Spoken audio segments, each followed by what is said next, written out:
Hello, everyone. Welcome to the new episode of SPN Unscripted.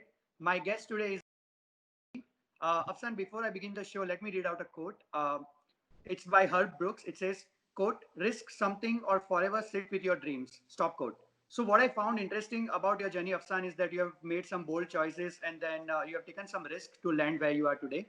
And I personally find that fascinating. So, let's get started. Tell us a bit about yourself, Afsan. So yeah, thank you for having me first of all as a guest. I'm like very honored when I said like you were going to be the first guest. I was like, yeah, that makes me feel special. It's quite an interesting journey. I mean, I did my undergrad bachelor's of engineering back in India, but then it's like I was in first year. I went to second year, but then I felt like I wanted to do something in software because that just came naturally to me. I spent my 4 years. I completed my engineering. I did the best I could. I passed with flying colors, and after that I did some basic course and I was fortunate to get a job at BookMyShow. So I think one of the guys who worked at BookMyShow is sitting in the room with you right now, Mohsin. So, Yeah. so I worked at BookMyShow for a couple of years, and during that period, I'll get into more details as we progress and how did I make some specific choices along the way. But Mhm. over that 2 years, I wanted to do my masters. And I wanted to do my masters in computer science, something related to computer science. But Okay. unfortunately, I realized that even after giving GRE a couple of times, because of a different background, I did my undergrad in automobile engineering. So I guess Mhm. that kind of hurt me somewhere, but my ambition to do something in software was kind of bold. So I went ahead. I chose to do my master's of e-commerce. Mhm. Fortunately, that fell under the faculty of computer science. So I still had the ability to do everything that I wanted to do in computer science.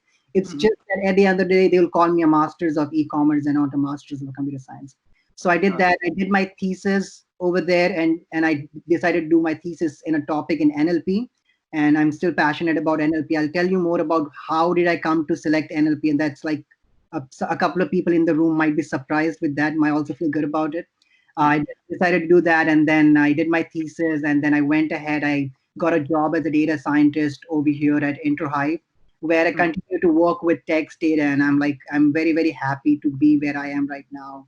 And it's just a series of choices along the way, and just getting lucky having the right people to help me get where I am. So that's just a bit of summary of my overall journey.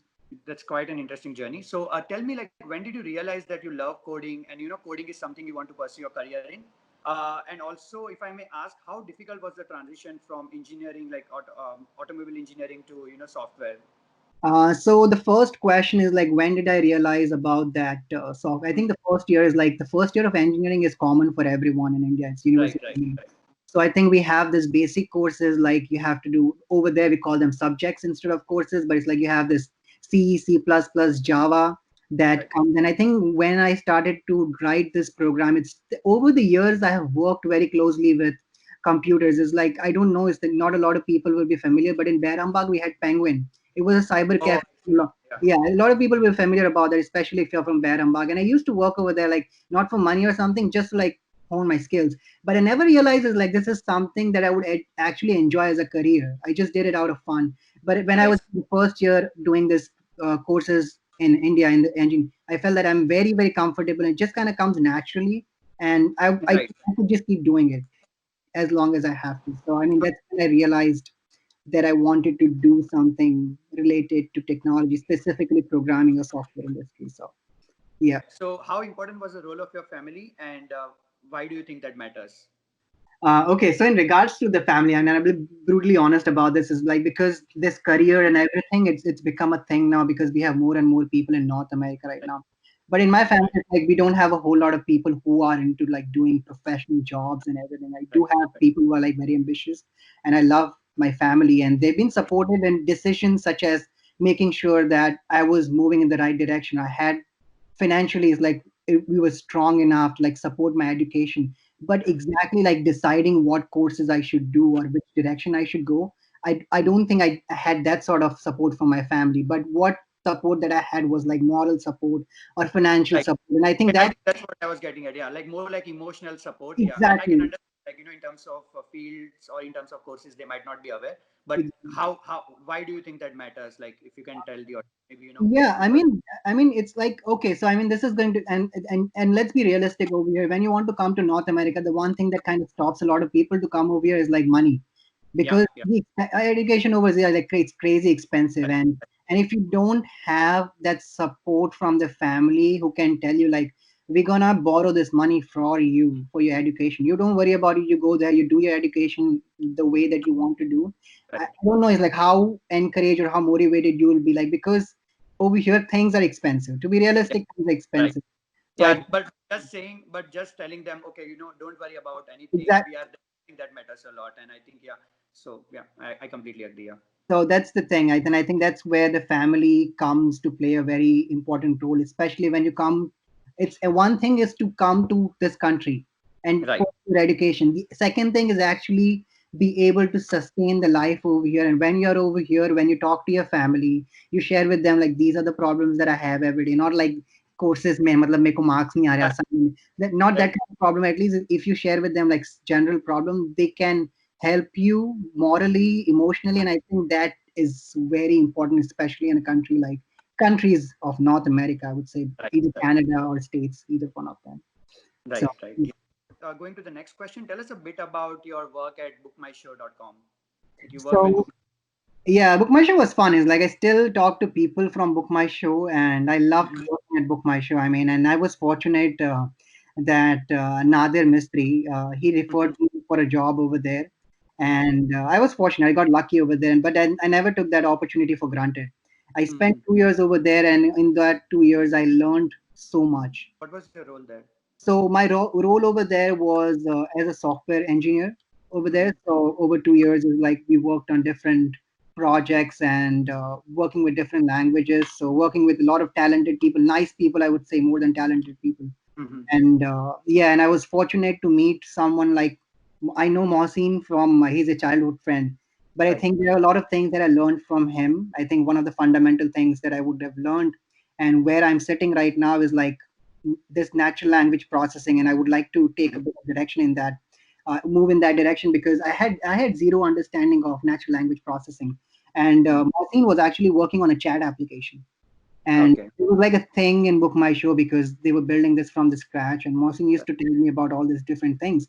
And one other thing he said, like, what is the potential of chat application? I was like, no, I have zero clues. Like, I have zero understanding about it. And he used to share with me, and he said, like, if we do this, if we can apply natural language processing to this, we can do these number of things. And I was like so excited. I was like, this is exactly what I want to do. And Mhm, that's when it triggered me. And I mean, a lot of decisions that I made later on, mhm. basically based on that, doing my thesis in natural language processing, working as a data scientist over here at Introhive, still working in that NLP domain. I think a lot of things were influenced from that one moment when Right. Mohsin actually opened this box of Pandora for me and told me about, like, there is this possibility. This is what you can do with natural language processing. I think this is all that came when I was at Book My Show. I mean, so it's a great experience. I learned a lot of things with the great people. So yeah.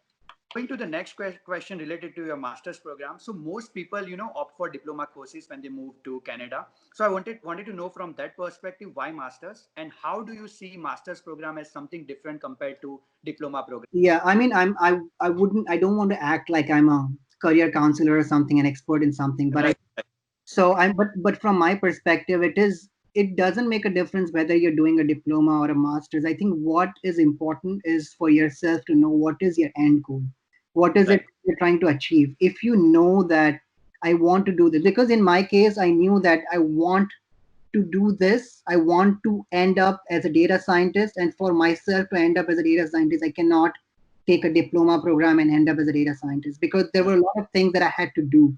So I Mhm. think it's you can decide what you want to do at the end of the day. I think diploma programs are more specific towards honing a particular skills. Right. On the other hand, masters is like, it gives you like, this is what you can do. What do you want to do with that? So you Right. decide yourself, and I think that's the fundamental difference between doing a diploma where you are specifically going in one direction, where masters is kind of broad and gives you more opportunity to venture and do what you feel like. So I think, but again, it's like it depends what you want at the end of it. It's knowing that Right. really important. Any funny stories from your bachelor's or master's program, or any other moments that you would like to share? I mean, it's yeah, it's to come up with it right now. It's kind of difficult, but yeah, I had a lot of fun stories, especially when I came over here to Canada. I had a lot of fun stories regarding roommate situations. So I mean, when you're back in India, I mean, like you look at Friends and all the series, and you're like, the roommate situation is going to be Like just this. as fun as that. You come over here and your struggle is whether someone's washing their dishes or not, how clean is your house, who's gonna cook the next meal, and those kind of things. So I think I had a lot of fun. Is like I lived with a lot of different people around here. I lived people from like different culture and everything. So I mean, a lot of fun in that area. And something is like I got this opportunity to like do a fundraiser and everything. So working with people from different culture and background, collaborating with them. So those kind of things. But yeah, I might have some fun stories, but it's not triggering me right now. You might have to probe me a bit more, and I might be able to share some fun Sure, stories. sure, sure. So tell us a bit more about your work as a data scientist with Introhive. Like specifically, what is your day-to-day role, and in general, like how is your experience so far? So over here at Introhive, I mean, and this is another thing that I learned after coming over here and starting to work over here at Introhive Hmm. is when you're in the university, there are two different things. When I was working as an engineer at Hmm. BookMyShow, software engineer at BookMyShow, I mean, that was a different roles and responsibility. I mean, like Right. there was someone already told me that this is what needs to be done, and you do it, and you go Okay. out and do it. When you're doing a master's, it was very research focused for me. So I mean, over there I can come up with a problem and I can find a solution for the problem. Now when I was and it was very, very exciting to like just solve any problem. When I came to Introhive, I realized that you have to find that balance. You cannot go around and do what you want at the end of the day because you're working for a company. The Hmm. company is making money by selling something, and Right. whatever you do is like company will have a need, and you have to understand that this is the product that they're trying to build, and then you use your expertise and your knowledge, like whatever you have learned, although you still get to experiment, but your area to experiment is not very Got huge. You are very limited in what sort of experiments you can do. So I think it's about finding the right balance. So every day is like now I work as I'm also a scrum master for Hmm. my team. So I mean we are a cross functional team. So we do everything. We do everything. It's like it's a startup. That's the fun about working in a startup. It's like you get to do everything. From so we work as we build. The software side of things is like we put together the pipelines and everything, but we also get a chance to like do all the fancy model training stuff like collecting the data pre-processing, cleaning, evaluation. So it's like just because it's a cross-functional thing, everyone gets to do everything every day. Yeah, Yeah. that's nice to know. Yeah, that's nice to know. So, any specific work cultural difference that you found between Canada and India?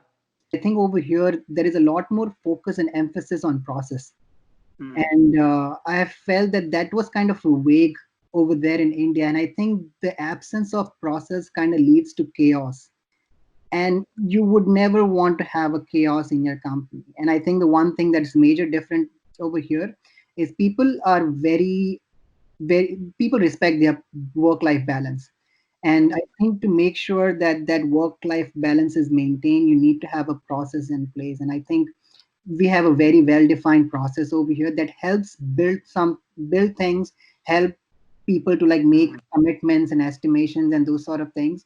So I think that is like one of those fundamental thing that is different between my work experience in India compared to over here at Introhive, because it's like the process is always on point and everyone tries to stay on top of the process and nobody's about the process. And I think I respect that. I like that.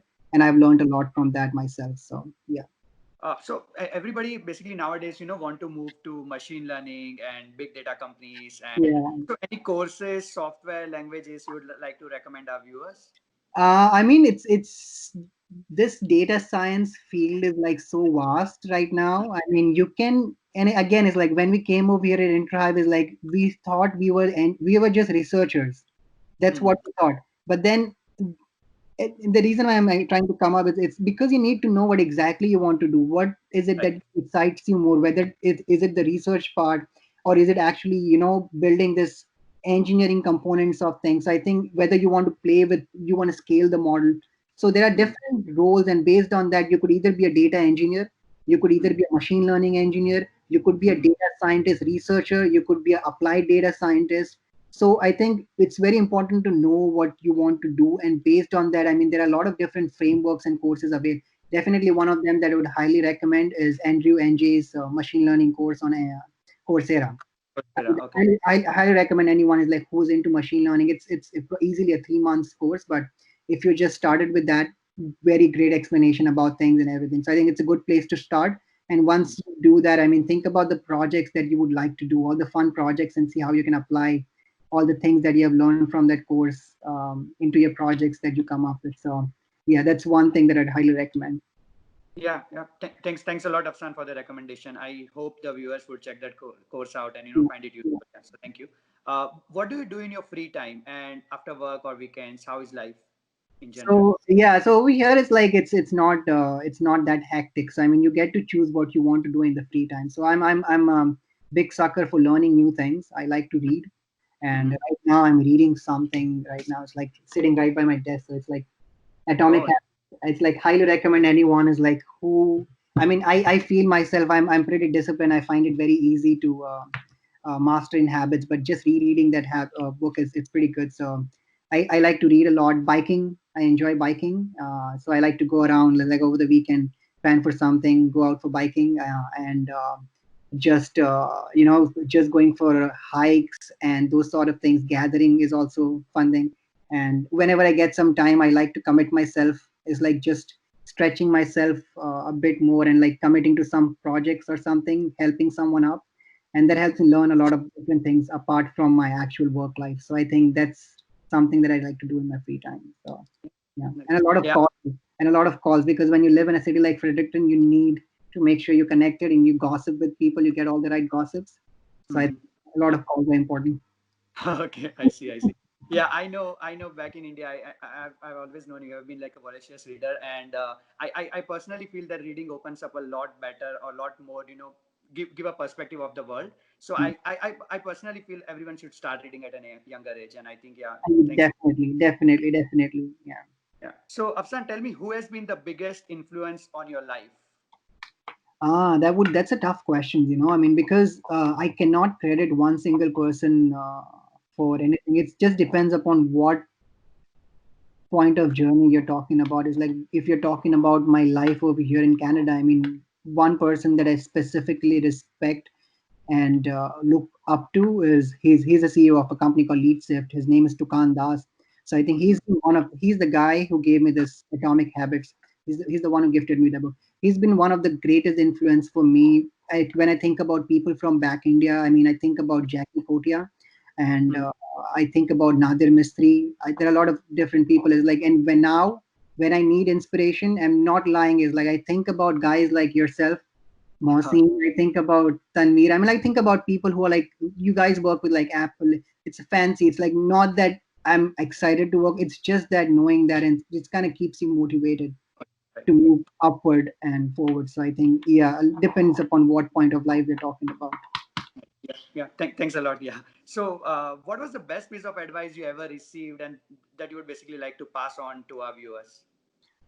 The best piece of advice that I would have ever received. I mean, I've received a lot of different advices at different points, but one of the advices that I received was from my mentor, Tukan, and I think one of the things that he mentioned, and there is a backstory to how we happen to be like the mentor-mentee kind of relationship. But I think Mhm. I met him for the first time. The one thing that he set up for me was it's very important. It's like when you want to build something, it's like it's very important to think about what is the problem that you're trying to solve, because Mhm. everyone wants to be successful, everyone wants to be somewhere, but Right. it's just because we don't make things objective enough, it is difficult to go achieve them. So one thing Right. that he advised me was make things objective, make things measurable. It's like I want to read 10 pages of book in the next 2 days. I mean, like, that's measurable, that's objective. So he helped me think in that terms is like try to make your goals as much objective as possible. I want to complete this in the next 5 days. It's like whatever, it's just make it objective so you know that it's achievable. So I think that was one piece of advice that was like very, very important that I received from my mentor. So that I would like to pass along is like try to think as much objective as possible. So maybe if you have a long term goal, you kind of like split it into short term goals and try to achieve that. Exactly.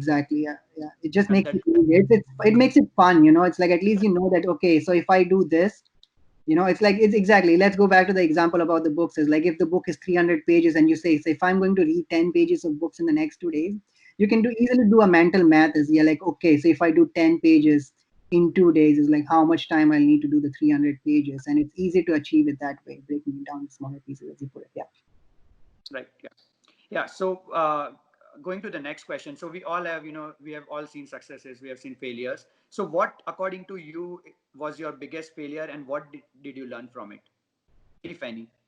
Yeah, I mean, definitely, it's like it's. I mean, one thing that I would, it's okay to make mistakes. But I think one thing, I think this automobile engineering thing that has kind of hurt me a lot more than I'd expect. Although it's like whatever happened for good because it helped me where I am. It just made me hustle more to get here. But I think one thing it's to know exactly what you want as early as possible, Right. and it's okay, it's like you can change your plan, but it's just knowing that, because it's like if early enough I would have realized it's like I wanted to be in software, and I Hmm. got enough hints to decide that. It's just that I never saw it clearly. Although I had enough hints, like I worked at Penguin, I was excited about working with computers and stuff, but I never thought like why wouldn't I take computer science or computer engineering when I was back in India. And I guess Oh, just know, and then over time you can decide what exactly do you want to do in computer engineering, whether you want to go work as a QA, whether you want to go work as a software developer, whether you want to go work as a machine learning engineer. You can decide that later on. But I think deciding that big picture is very important. I think that was one of the biggest failures that I see. like, That yeah, I kind of agree with you because back in India we do not have complete perspective of a particular field, so we are also kind of lost. Like what would be the work, or what would I work on if I do this particular thing, and so on exactly, and so. So I completely agree. But yeah, I think that's the reason we are doing this show, to get exactly, give us more and more. Yeah. yeah, So I really helps. Yeah. So all right. So moving on to some fun rounds of Sun. So let's play this or that. So I'll give you two options and you choose one of them. All right. okay, I'm Coffee or ready. tea? All right. Coffee or tea? Tea, chai, specifically chai. Food wali hogi. Okay. All right. So ocean or mountains? Mountains. Okay. Bollywood or Hollywood? Depending upon how we are making the movies right now in Bollywood, I would love to go with Hollywood. Hollywood. Okay. I think the next question I kind of know the answer. Winter or summer? Summer, summer. I mean, like, yeah, I mean, like, I love winter is good and everything, especially here in Canada. But Right. I mean, like, sweat right now when I go outside. But I just love sweating because it's I, like every time you sweat, you think about, अरे यार 3 महीने में वापस से ठंडी आने वाली है. I know. I know. Yeah. So Facebook or Twitter? I just started using Twitter, so I think it would be unfair to say Twitter, but I'll say Facebook. So Facebook. yeah, Okay. Money or fame?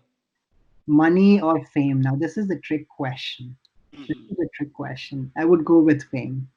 Okay. Nice. Yeah. Okay. The last one is very tricky. Family or friends? Yeah, okay. I'm gonna give you an explanation before coming to answer. So Afsan might have fewer friends after the show. You almost said the answer, but I'll justify my answer before saying the answer. Yeah, sure. If you would ask me this question, like when I was in India, just because it's like how close you're with friends and everything, Right. things are different. Like once I came to Canada, I settled down over here. The connection that I have with my family is Hmm. more important. How supportive they have been for everything that I did. I think it's definitely going to be family at this point of the show. Yeah. What fictional character do you wish you could meet? Fictional character. Oh my god. Maybe some superhero movie if you're a superhero film fan. I would like to meet Thanos Oh, from okay. Avengers. Why? Why? If I may I ask mean, why. I fancy his theory that he put forward in Avengers, and I just want to talk to him and like talk him through. Is like, why would you think that your idea is a sensible idea, and you think you can be God? So I mean, it's just that. Yeah. So, Yeah. honest, yeah. Yeah. Your favorite holiday destination? My favorite holiday destination might not be someone's favorite holiday destination, but it has to be I want to go to Syria. Oh, nice, nice. Yeah, nice choice. Favorite show, movie? Favorite show, I would have picked Game of Thrones before that last season. Last season, yeah. I agree. I agree. And I'm like so mad at Game of Thrones that I have still not watched the last episode of Game of Thrones. That's how Oh, mad I am. So wow. I'm like, I'm gonna just avenge that. But anyways, right now I would say Friends is an easy choice. It's like I can watch it as many times as I want. So Friends, yeah. Right. Yeah. Any podcast recommendation?